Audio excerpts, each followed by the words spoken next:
tema convocante era hablar un poco sobre un problema, si se quiere, emergente en los últimos años, que es la presencia de resistencia a la garrapata común de ganado. Yo simplemente voy a dar una primera introducción de cuál es el marco de la campaña que ya lleva muchos años en su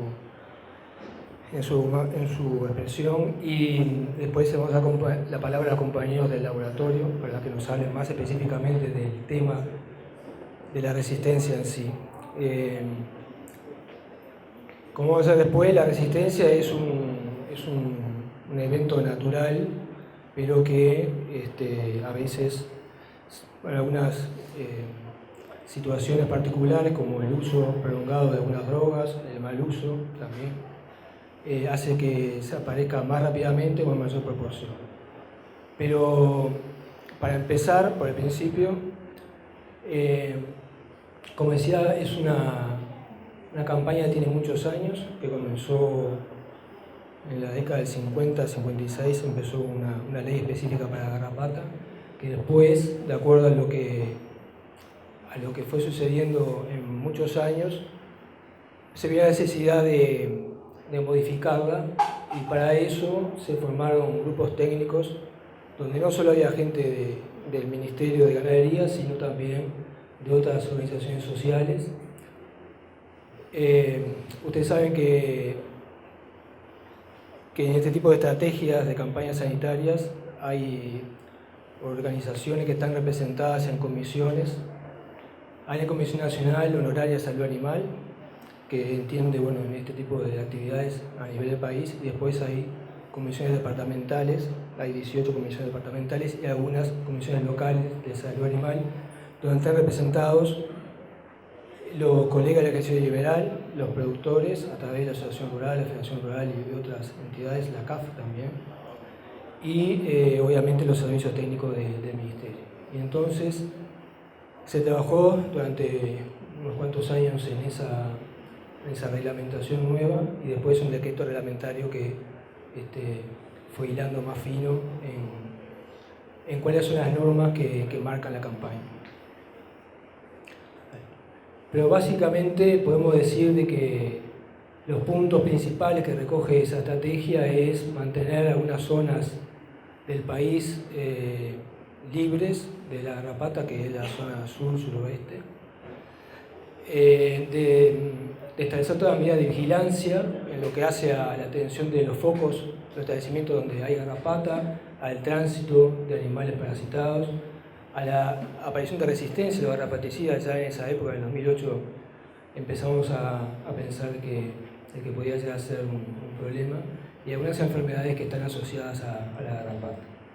También se delinearon algunas tareas en lo que refiere al control del tránsito.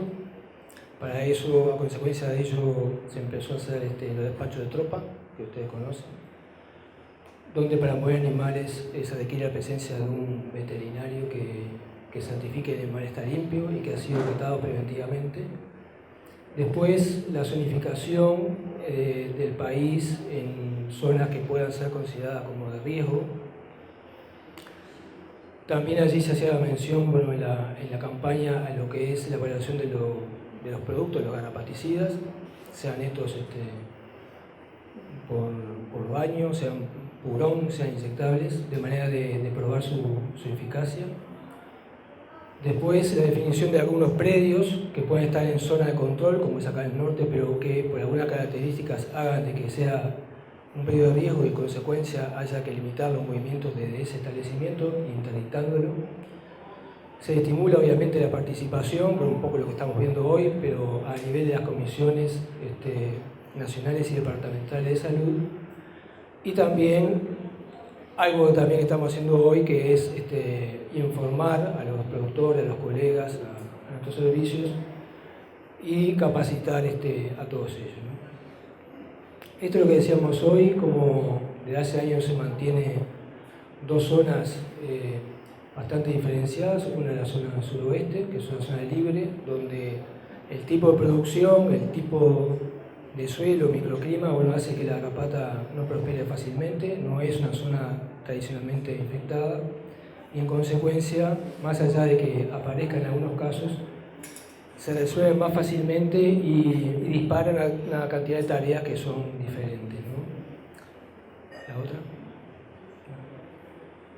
Esto es un estudio de costos que se hizo hace ya muchos años, que más allá de la metodología que puede ser cuestionable, cómo fue evaluado, esto fue un consultor externo, se estimó en ese momento a esos precios, a ese valor del dólar, en 32 millones, 33 millones de dólares anuales de pérdida, ¿no? Eso hay algunos costos por el funcionamiento oficial, pero también hay pérdidas de peso, de vuelos y también las muertes. Es una estimación que digo puede ser rebatida desde el punto de vista de su metodología, pero que es un dato a considerar, ¿no?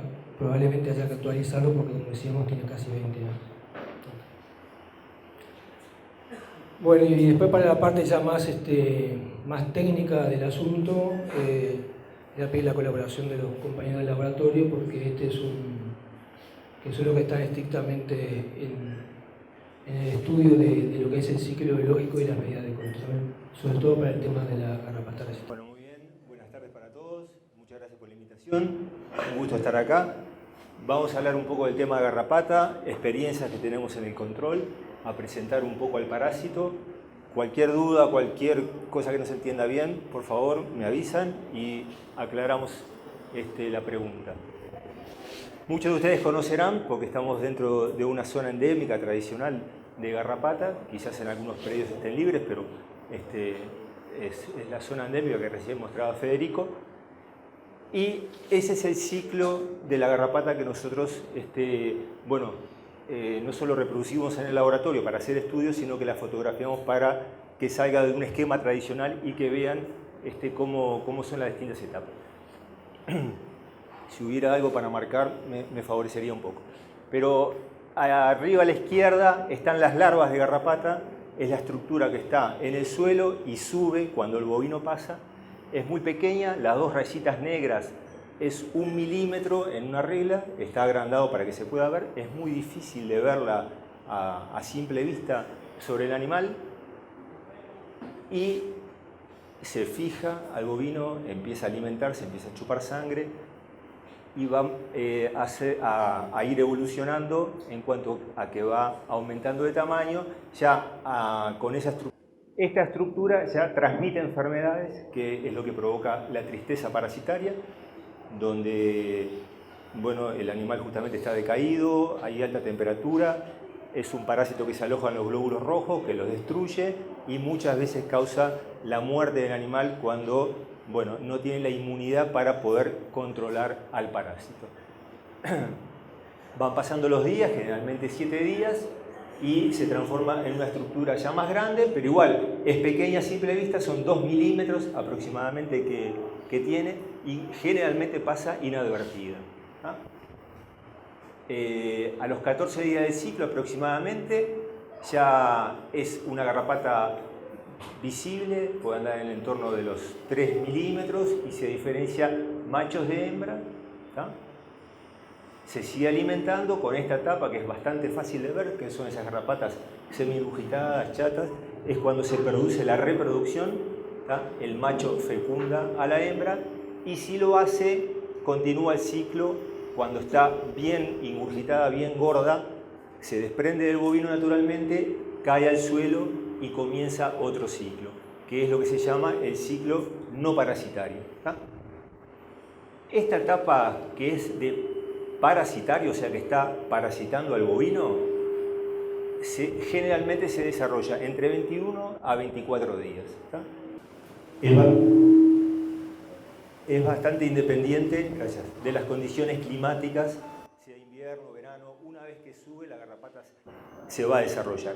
Si no la fecunda el macho, generalmente muere prendida sobre el bovino en esta etapa y queda ahí.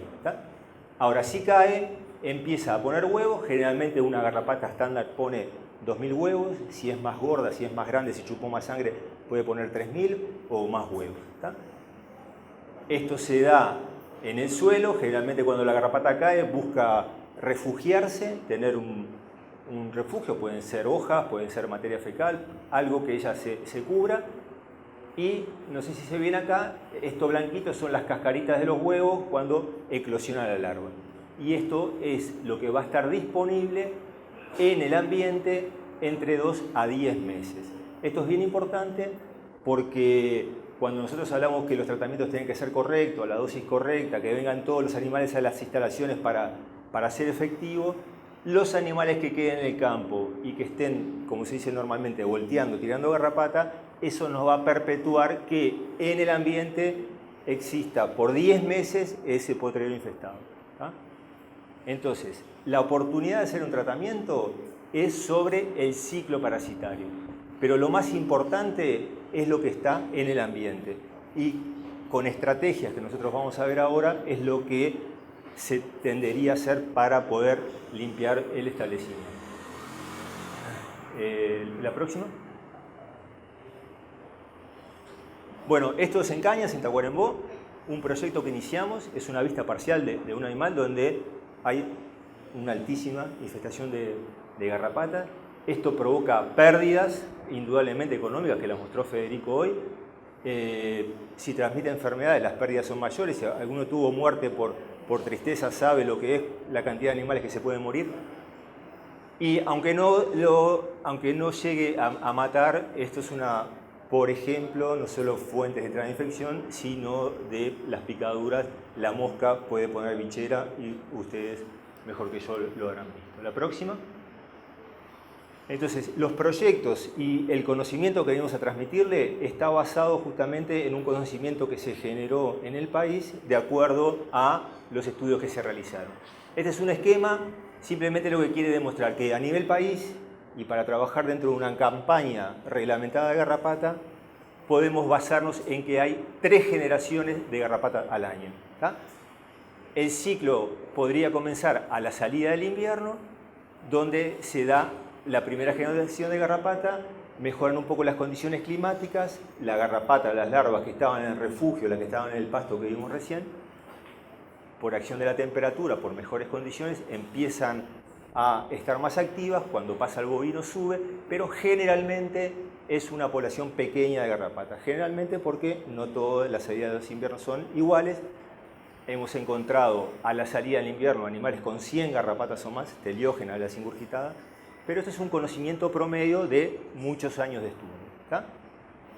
En condiciones de campo, la descendencia de esta generación van a pasar estos meses para que forme una segunda generación, o sea, serían las hijas de estas garrapatas que cayeron acá en estos meses. ¿Tá? Esta segunda generación ya hay una mayor cantidad de garrapatas sobre los animales, quizás están con el pelo más corto, son más fáciles de ver, y cuando caen al suelo cumplen el ciclo en el pasto, y esta descendencia sube al animal y forma la tercera gran generación en los meses del otoño. Acá en varios trabajos que hemos hecho, experimentales o de campo, hemos encontrado 300, 500 o más garrapatas por animal. ¿Tá? Hay un concepto bien importante que de las garrapatas que se desprenden de los bovinos a partir de febrero, marzo y abril, son las que tienen la capacidad, si no encuentran un huésped para subir, de pasar lo que reste del otoño y todo el invierno hasta quedar disponible nuevamente a la salida del invierno para subir al animal. Por eso es que nosotros decimos que es conveniente apretar, por decir de alguna manera, los tratamientos en esa época para disminuir justamente la cantidad de garrapatas que queden en el refugio, la que caen de los animales acá y van a pasar todo el invierno. ¿Ah? Las condiciones del invierno, que depende del factor año, que podría ser mayo, junio y julio, pueden o no pueden cortar, generalmente disminuye, ¿verdad? Todos lo ven intuitivamente que el problema de la garrapata disminuye en estos meses. ¿Tá? Cuanto más frío, cuanto más heladas hay, más se interrumpe este ciclo, y si es un invierno benigno, quizás haya que tratar en los meses de junio, julio o a principios de agosto. ¿Tá? Entonces, esto es lo que llamamos el modelo epidemiológico, que es simplemente estudiar cómo interactúa el parásito, que es la garrapata, en un huésped, que es el bovino, en un medio ambiente determinado. No es lo mismo en la zona norte, casi siempre con mayor temperatura, en un monte que tiene más reparo, que en la zona sur. Eso es la epidemiología lo que estudia. Basado en ese modelo epidemiológico, nosotros propusimos el tratamiento generacional de la garrapata. Justamente, como hay 3 generaciones de garrapata al año, las descendencias se van alternando o van desarrollándose sobre el bovino, generalmente de agosto a noviembre, la primera generación, su descendencia va a subir de diciembre a febrero y la tercera generación va a ser en los meses del otoño. Está representado menor y mayor carga sobre los bovinos. Como la mejor manera de favorecer el desarrollo de la resistencia son los tratamientos continuos con el mismo químico, que es prácticamente la única y lamentablemente alternativa que disponemos hoy. Y como la resistencia es una cuestión genética que tiene el parásito, cuanto más utilicemos el mismo remedio en la misma generación de garrapata, vamos a estar presionando para que ese parásito, por decirlo de alguna manera, se acostumbre más a ese remedio y las garrapatas que caen de ese animal cada vez sean más resistentes. Por eso, para diluir ese efecto, en cada generación, abuelas, madres e hijas de garrapata, por llamarlo de alguna manera, que se presenten, que entren en contacto con un químico distinto para que los genes que tienen se vayan diluyendo en el correr del tiempo. Eso es el marco teórico de lo que es el tratamiento generacional. Más o menos va quedando claro esta parte introductoria. La próxima. Otro tema que nosotros tratamos mucho en el departamento de parasitología es los hemoparásitos, que es la tristeza parasitaria. La tristeza parasitaria, por eso la garrapata que nosotros combatimos es la garrapata común del ganado. Hay 5 garrapatas distintas en el país.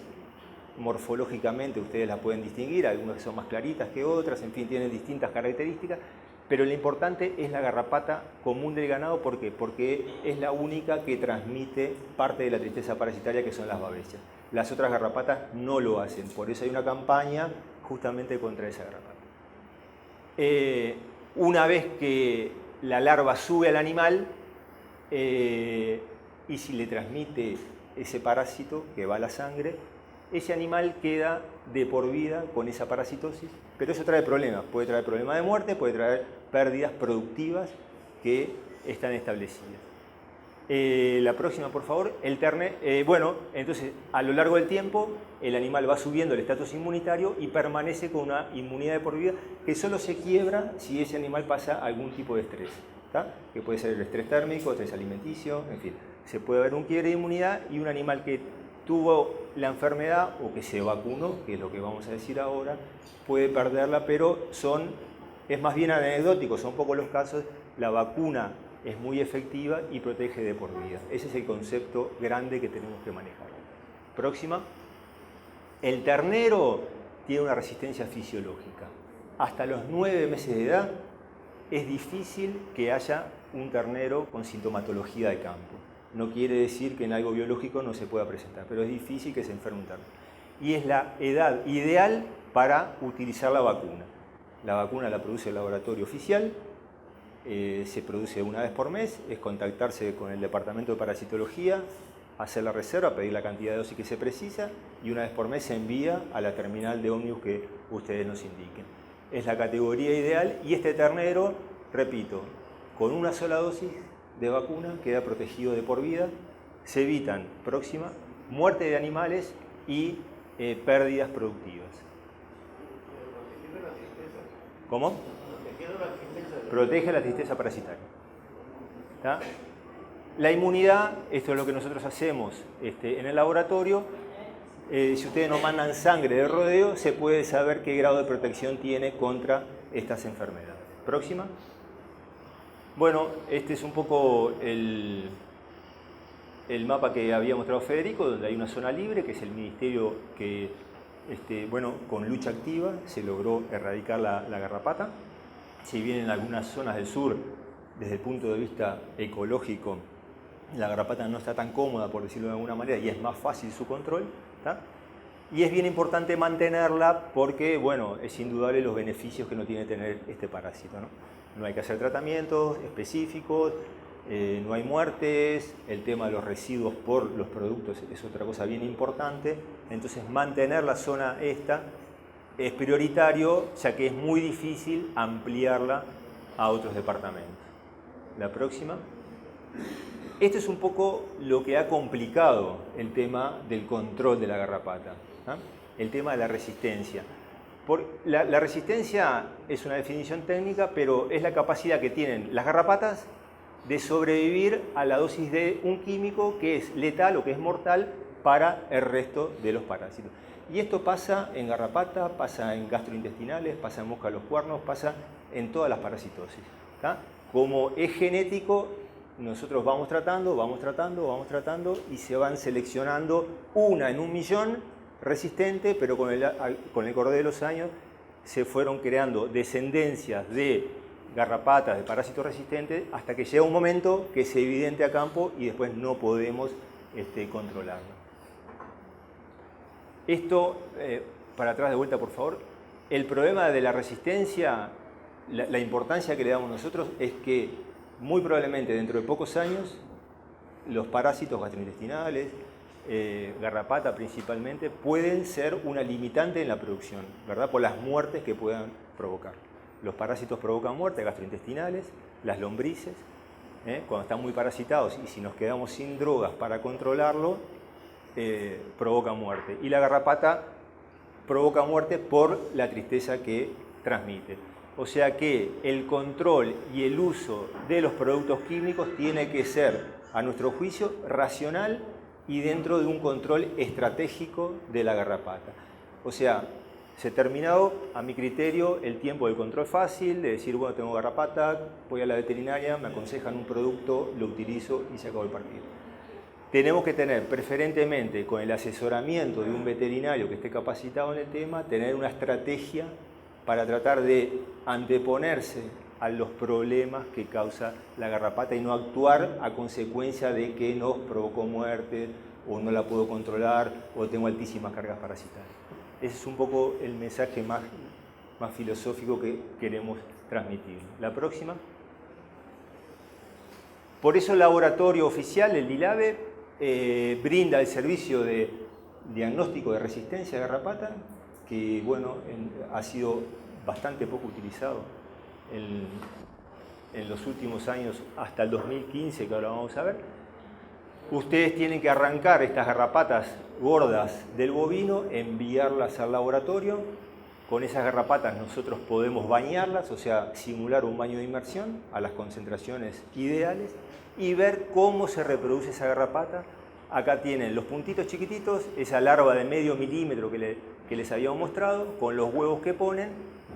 Esta es una garrapata que se logró reproducir bien, o sea que es resistente al producto porque no solo puso huevos, sino que de esos huevos nacieron larvas.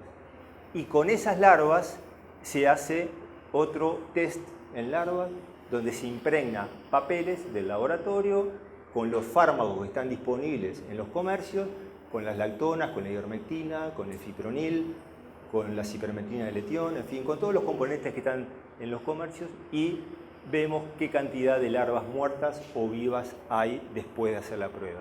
Si quedan larvas vivas, es un hecho fehaciente de que hay resistencia a ese producto. Entonces, con la combinación de las técnicas, nosotros podemos darle un perfil de sensibilidad que puede ser una buena herramienta para que ustedes utilicen solamente los productos que realmente son efectivos. La próxima. Esta es la evolución lamentable que tuvo nuestro país en el desarrollo de la resistencia, confirmada a nivel de pruebas de laboratorio, los órganos fosforados. Se empezó en 1978 con el diagnóstico de resistencia. Los fosforados que se usaban en el momento era el diacinón, el asuntol, hasta el propio tión, ¿verdad? Después todos fueron prohibidos como fosforados solamente, se los permitió en asociación con los piretroides, que es la cipermetrina, en fin, que es el grenade, que es el barricade, que es el baiticol. Y en el 94 se hizo el diagnóstico de resistencia a los piretroides y a los órganos fosforados, ¿tá? Se hizo un impasse hasta el año 2006, donde se hizo el primer diagnóstico de resistencia al fipronil, después a la mitraz en el 2009 y en el 2010 a las lactonas macrocíclicas. El único componente que no hay resistencia actualmente en nuestro país es el fluazurón. Es el producto que inhibe el desarrollo del parásito porque inhibe la formación de la quitina. Comercialmente puede ser el Acatac, puede ser el Drastic y hay otro que es inyectable que es el Tixan, ¿verdad? Hay 3 registros en el país de fluazurón. Entonces tenemos que cuidar esta molécula porque si no se nos termina la batería de productos, o en los predios donde hay sensibilidad a alguna de estas otras las tienen que cuidar porque si no después no tenemos herramientas para utilizar. Tanto es así que en Brasil hay diagnóstico de resistencia al fluazurón y hay más de 30 diagnósticos hechos que esa garrapata es resistente absolutamente al mismo tiempo a todos los componentes. Entonces es una situación que lamentablemente no se sabe qué hacer con el tema de los químicos porque no hay una alternativa a corto plazo de que exista una molécula, un producto distinto a los que actualmente están presentes. La próxima. Como nosotros veíamos en el laboratorio de parasitología y con los colegas, con los compañeros de trabajo de sanidad animal, que se nos venía generando un problema con el tema de la resistencia, a partir del año 2009 empezamos a instrumentar planes pilotos en distintos departamentos. Acá tenemos la compañía del doctor Altuna, que es el zonal de los servicios ganaderos de Artigas, donde el servicio colaboró activamente con las tareas de campo. El proyecto era erradicar del predio foco la garrapata resistente a la mitraz, porque era el primer caso de diagnóstico oficial en el país, y de los predios del lindero como una unidad epidemiológica. ¿Tá? Para llevarlo a cabo demoramos 2 años y 4 meses, con tratamientos o con visitas mensuales al establecimiento, donde se evaluaba el efecto que se había aplicado del tratamiento y la residualidad que tenía, ¿verdad? Siempre en los planes pilotos empezamos con un diagnóstico de situación, que es lo que les decía hoy. Hay que saber la garrapata a qué es resistente, a qué es sensible y si está presente en el establecimiento la tristeza parasitaria para saber si es necesario o no utilizar la hemovacuna. Esa es la información básica que consideramos que se debe tener para un tratamiento racional y técnico de la garrapata. Bueno, implicaba 6 linderos y los productos que dieron sensibilidad fueron los que están acá. El predio de foco tenía 275 animales y, bueno, les repito, se logró erradicar en 2 años y 4 meses. La próxima. Al mismo tiempo se había contaminado en Canelones la zona limpia con 16 focos de garrapata, que son estos rojos, y los linderos, los que están en color más clarito, cremita, involucraba 2.000 bovinos y al mismo tiempo, en agosto del 2009, igual que en Artigas, empezamos con el mismo tratamiento, ivermectina 315, en la primera generación, cuando fue la segunda generación de garrapatas, el fipronil, y en la tercera generación fluazurón. O sea, dábamos el tratamiento generacional como forma de controlar la garrapata. Y vean las diferencias en la ecología de la garrapata como en la zona sur. Si bien puede estar, es más lábil, es más fácil de erradicarla, nos llevó solamente 1 año, mientras que en Artigas nos llevó 2 años y 4 meses poder erradicarla. La próxima. Esta es un poco la metodología de los tratamientos con dosis correcta. Son proyectos que colabora la industria, colabora el ministerio. El productor tiene la responsabilidad de traer el ganado, todo el ganado, porque, les repito, un animal que quede a campo sin tratarse nos perpetúa el problema por 10 meses. Eso es bien importante.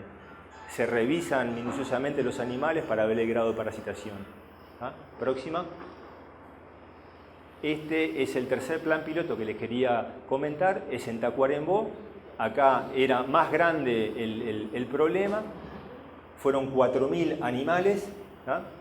Y el predio foco era sensible a el fipronil y el amitraz. El fluazurón ya sabemos que no hay resistencia. o sea que era resistente a todo lo demás. Pero acá nos llevamos una sorpresa bien grande, porque los 16 linderos, al comienzo del proyecto, lo empezamos a tratar igual que el predio foco, porque bueno, dijimos, hay problema de alambrado, los animales se cruzan, muy probablemente tengan el mismo perfil de resistencia a la garrapata. Y bueno, nos llevamos la gran sorpresa de que hubieron 3 perfiles distintos de resistencia en predios linderos donde había hasta problema de alambrado. O sea, ¿qué queremos significar con esto? Que el productor tiene que saber perfectamente en su establecimiento cuál es el problema y no extender que al vecino le puede resultar bueno un producto y por lo tanto yo lo uso. Lo que es importante, sí, es que se traten de organizar para justamente tratar los linderos al mismo tiempo, pero quizás cada uno tenga que tener su diagnóstico de situación para ver qué productos se utilizan. Acá, en 2 años, se logró erradicar la población de garrapata resistente a la ivermectina concretamente. O sea que en la zona norte, por lo que estamos viendo, para tener un buen control del parásito, no sé si siempre erradicar, porque estos eran planes pilotos demostrativos de una metodología de trabajo. Lo que pretende el Ministerio es que si no es un predio de riesgo, se controle el parásito, no se erradica, se controle sin que provoque pérdidas, sin que provoque muerte, sin que provoque perjuicios a linderos. Y eso es una metodología de trabajo que, bueno, no es tan exigente como la erradicación. La próxima. La función de extensión o de difusión, como la que estamos haciendo ahora, pero de extensión concretamente con los productores de la zona, era a lo largo del proyecto bastante fluida, donde se presentaba no solo la parte técnica de la garrapata, sino que a cada productor se le entregaba una hoja con su diagnóstico, con su situación, para que se involucrara más en el proyecto y pudiera dar mejor respuesta a lo que era el involucramiento que había dado hoy el ministro con el tema de el control de la garrapata. Nosotros tratábamos de aplicar el conocimiento que tenemos generado y tratar de involucrar al productor para que siguiera las pautas técnicas que nosotros le dábamos. La próxima. Como ven, el servicio de estudio de la resistencia en el laboratorio es muy pobre, ¿tá? No más de 20 casos desde el 2010 por año, ¿verdad? 5 casos acá creo que fueron, se utiliza muy poco, hasta que en el año 2015 tuvimos 69 casos. Nos desbordó por la capacidad que tenemos nosotros, es bastante limitada, pero el servicio está disponible, ¿tá? Y con estos 69 casos que los mandaron voluntariamente los productores o los veterinarios, vamos a presentar un poquitito los resultados, ¿tá? Y aquí, en el año 2015, en la evolución de la resistencia, es que vimos que la garrapata de un mismo predio, en 6 establecimientos del departamento de Artigas, era resistente a los fosforados, a los piretroides, al fipronil, al amitraz y a las lactonas, que es la ivermectina como la más común. Entonces, esto implica un gran desafío para el Ministerio, porque conceptualmente en una campaña a nivel de país contra la garrapata, una de las patas importantes de la mesa es tener una factibilidad técnica para controlar el parásito. Y esto pone en riesgo esa factibilidad técnica porque los productores que están en este problema les es muy difícil, bueno, justamente controlar el parásito, poder sacar ganado, mover ganado. Entonces, a esto es a una de las cosas que estaríamos abocados en tratar de dar respuesta. ¿Tá? La próxima. En ese estudio, con 69 casos, vimos que las garrapatas en el 43,5% eran resistentes a los órganos fosforados, que era el asuntol, que era el diacinón, que es el etión. El 87%, o sea, una gran mayoría es resistente a los piretroides, que es la cipermetrina, que es el barricade, que son de ese tipo, el baiticol. El 39% al amitraz, el 45% al fipronil y el 19% a las lactonas, que es la doramectina, que es la ivermectina. ¿Tá? La próxima. A su vez, de las 69 muestras que nos mandaron, el 10% de las muestras era sensible a todos los productos. ¿Ah? El 19% tenía resistencia solamente a un componente, o sea que le quedaban 4 que era sensible. El 29% a 2, el 19% a 3, el 14% a 4 y el 9% de la muestra era resistente a los 5 componentes que estamos viendo. O sea, ¿qué quiere decir? Que, por decir algo rápido, en este grupo, que quizás sea 30, 40, 60% de los casos, tiene una buena batería todavía de productos como para poder controlar la garrapata con una metodología que es lo que estamos proponiendo. O sea que con la difusión del conocimiento que hay en el país con el tema de la garrapata, estos productores podrían controlarla muy bien, la garrapata. Y ahora, como yo digo, este es el vaso medio lleno. El 23% tiene graves problemas, porque o no tiene componente o tiene uno solo. Y si usamos siempre el mismo, el concepto de hoy, en poco tiempo se va a hacer resistente. La próxima. Esto es en el departamento de Artigas, donde se hallaron los 6 casos resistentes a las 5 moléculas. El departamento de Artigas, sin duda que es el que nos manda por lejos más muestra para analizar, es donde más se investigó, por decirlo de alguna manera, y esta situación muy probablemente tengamos un subdiagnóstico por la cantidad de material que nos llega al laboratorio. La próxima. Creo que es un poquito repetir. El 9% de la muestra a 5 moléculas, 10 establecimientos con 4 principios activos resistentes en Artigas, en Tacuarembó, Rivera, 33, Paysandú y Cerro Largo. O sea que creo que esto en poco tiempo se va a ir agravando, se va a ir extendiendo o con movimiento de ganado o con selección de garrapatas resistentes en los propios establecimientos. El 23% de la muestra a 4 o 5 componentes y el 29% a ningún compuesto. ¿Tá? Y el 10% de la muestra fue sensible a todos los acaricidas. O no era una sospecha de resistencia o había un problema de manejo de los productos. Por eso digo que en estos casos la extensión de los servicios, la extensión del veterinario particular es fundamental para ayudar al productor a que tenga una técnica comprobada o validada para trabajar contra la garrapata. La próxima. La garrapata multiresistente genera muchos problemas. Otra, resaltame esta por favor, que es los residuos de los alimentos. Hay un tiempo de espera para faenar los animales para el consumo, ¿verdad? Que está establecido por las pruebas que se hacen y está en la etiqueta de los productos.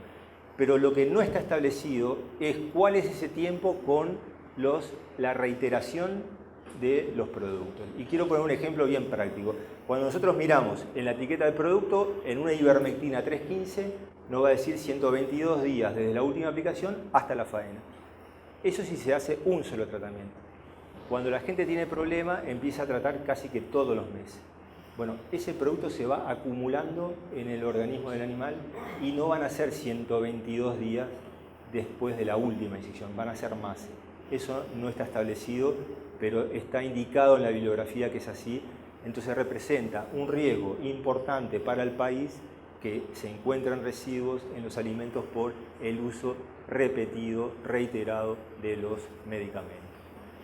La otra es lo que decía recién, hay gente que tiene problema en la comercialización, en el movimiento de ganado, para llevar a remate feria, para hacer despacho de tropa, porque tienen que salir sin garrapata, ¿verdad?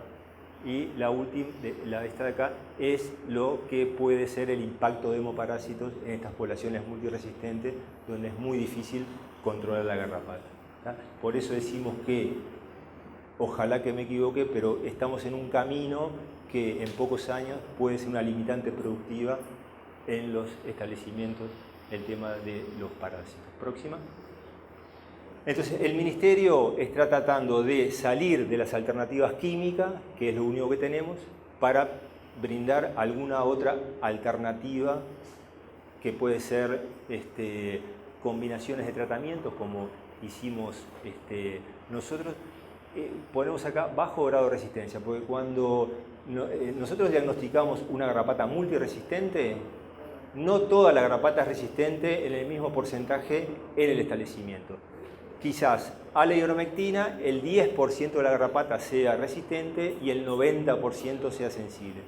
Pero lo que sí es que ya tienen el problema en su establecimiento. Ahora, combinando nosotros dos productos al mismo tiempo con bajo grado de resistencia, en las pruebas de laboratorio tuvimos un 93% de eficacia. Eso lo transmitimos a productores del departamento de Artigas, 2 de ellos lo llevaron a cabo y le dio muy buen resultado poder combinar estos dos componentes también. ¿tá? O sea que esto no es una receta, no es para hacerlo con cualquier producto, hay que saber puntualmente en cada establecimiento qué grado de resistencia se tiene. ¿tá? La próxima. Esta es una experiencia que está basada en lo que hace Estados Unidos, que ingresa ganado en pie de México, donde en México hay también garrapatas multiresistentes y es resistente a organofosforados, donde ellos bañan para entrar, repito, el ganado en pie de México y Estados Unidos, los bañan a 2.400 partes por millón. Es una concentración altísima, es puntual y ese ganado entra limpio. Nosotros conseguimos el producto, estamos haciendo pruebas con concentraciones menores, porque eso también tiene un impacto ambiental, tiene un impacto en los operarios, altas concentraciones de fosforado, pero quizás si logramos establecer una concentración buena de uso, puede ser de utilidad para determinadas condiciones, ¿verdad? La próxima. Después la otra área que está en desarrollo es salir de los químicos y pasar a los biológicos. ¿Qué son los biológicos? Lo que tenemos más experiencia es en la vacuna, una vacuna a nivel nacional, que se hizo un proyecto INIA entre Facultad de Veterinaria y el Laboratorio Rubino, donde en una prueba preliminar tuvimos un 93% de eficacia con la vacuna y ahora estamos con iniciar una prueba de campo justamente con la misma vacuna para tratar de generar información al respecto. Y la otra vacuna que tuvimos es una de origen colombiano que en una prueba puntual nos dio un 25% de eficacia, es muy bajo, pero actualmente en un proyecto INIA estamos tratando de establecer,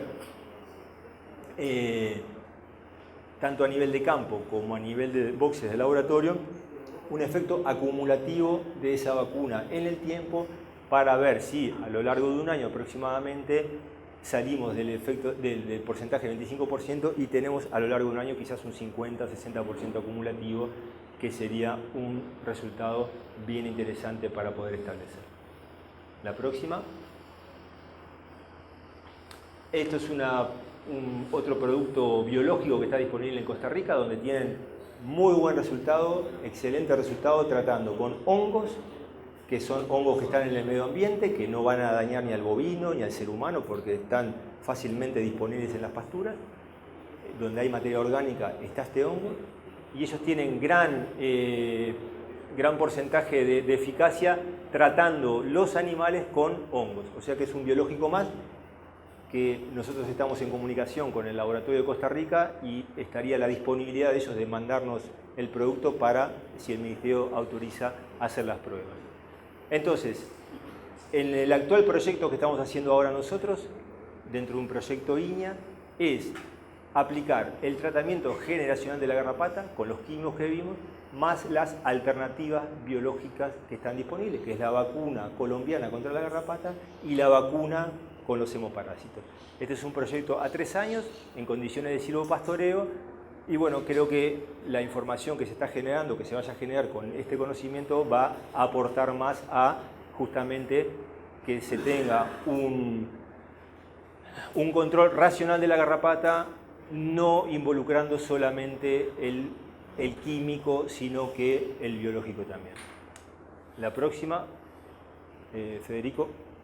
Bueno, lo que hablamos al principio, ¿no? de que para avanzar en esta campaña y en otras es importante, bueno, justamente el trabajo articulado entre las organizaciones, ¿no? O sea, la parte del ministerio, hoy hablamos de la CONASA y las CODESAS, pero también hay comisiones locales, hay productores individuales, pero también asociados, y hay veterinarios también organizados en la Sociedad de Medicina Veterinaria, en los centros veterinarios en el departamental, y después este tipo de actividades ahora que son bien interesantes, la Mesa de Desarrollo Rural, que son el lugar donde nosotros podemos transmitir este conocimiento y trabajar en forma, como decía, articulada, en el entendido que a veces los impulsos individuales no son demasiado positivos, ¿no? La próxima. Esto, bueno, lo que decía hoy Ulises, es simplemente para recordar que está disponible esta herramienta. Hay un formulario, bueno, una metodología para tomar garrapatas y enviarlas para ver el perfil de sensibilidad, si son resistentes o no. Pero también tenemos que ser conscientes, un poco los datos que vimos hoy del laboratorio, de que en algunas oportunidades hay gente que entiende que tiene un problema de resistencia y después vemos que es sensible a todas las drogas o a casi todas. Entonces, que previo a estar pensando en un problema de resistencia, que es bien importante, hay muchas posibilidades de que no funcionen adecuadamente porque estamos haciendo un mal uso de las drogas, porque no sabemos exactamente la capacidad del baño, porque no horquillamos los animales, porque dejamos animales en el campo, porque no reponemos en forma precisa los químicos. O sea, que no toda vez que vemos que no nos funciona un producto es porque hay resistencia, puede haber otras causas, y si tenemos realmente sospecha hay manera de enviar muestras al laboratorio para ver si realmente es resistente a la garrapata y a qué principios activos, a qué drogas. La próxima, por favor. Y algo que dijimos un poco por el costado, pero que es importante, es un problema nuevo el problema de viejo, lo que hoy hay otra conciencia en lo que es el uso de baños garrapaticidas y sobre todo la contaminación ambiental. Hay, como dice ahí, la disposición final de los baños, hay que ser muy prudente en su uso. Tenemos que manejar bien estos principios activos, estas drogas, porque puede haber problemas para el usuario, para nosotros, los que estamos bañando a los animales o estamos aplicando un purón, y también al medio ambiente, que como ustedes saben es un tema que ahora está en carpeta, ¿no? La próxima. Y bueno, estos son algunos trípticos, algunos formularios que tenemos con la información que hablamos hoy y otra de hace tiempo. Obviamente que nos falta, siempre se puede mejorar la comunicación, la transferencia de conocimiento. La próxima. Estos son otros documentos que tenemos a disposición en las oficinas nuestras en el interior, que tratamos de entregar en las casas veterinarias a los colegas. Pero bueno, reuniones incluso como estas son las que van en el sentido de poder capacitar o dar conocimiento a los productores, a los colegas en estos servicios. Bueno, por acá dejaríamos la presentación.